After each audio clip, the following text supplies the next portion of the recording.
3। আচ্ছা, এটা হচ্ছে urinary bladder.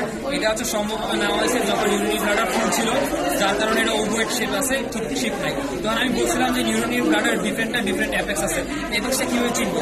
Median umbilical vein, এটা লিগামেন্ট, মিডিয়ান আম্বেলিকাল লিগামেন্টটা যদি আমি উপরে উঠাই, যেখানে অ্যাটাচ থাকবে এটা হচ্ছে অ্যাপেক্স, তারপরে এটা হচ্ছে অ্যাপেক্স, আর এটা অ্যান্টেরিয়র বর্ডার, এটা হচ্ছে ইনফিরিয়র ল্যাটারাল সারফেস, আর এটা হচ্ছে ল্যাটারাল বর্ডার, দুই পাশে ল্যাটারাল বর্ডার, সুপিরিয়র সারফেস। এখন এটা মেইনলি আমাদের জিজ্ঞেস করবে ইন্টেরিয়রটার জন্য।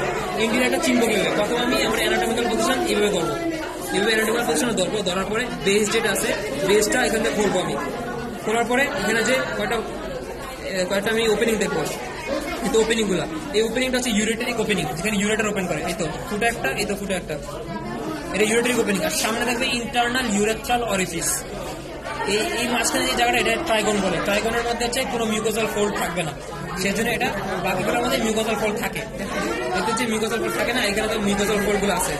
তারপরে এটা যদি ট্রাইগনের বাউন্ডারি বলে, বেসটা ফর্ম করা হচ্ছে ইন্টার ইউরেটারিক রিজ, আর দুই পাশে ফর্ম করা হচ্ছে ইউরেট্রিক লাইন, দুই পাশে ইউরেট্রিক লাইন। এটা হচ্ছে আমাদের ইন্টেরিয়র অফ দ্য ব্লাডার। এগুলো ট্রাইগনের আমরা পিকুলারিটিস গুলো বৈদিক করে নেব।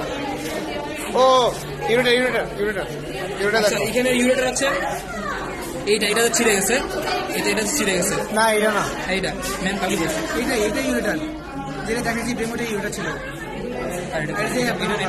এটা না, এই যে এটা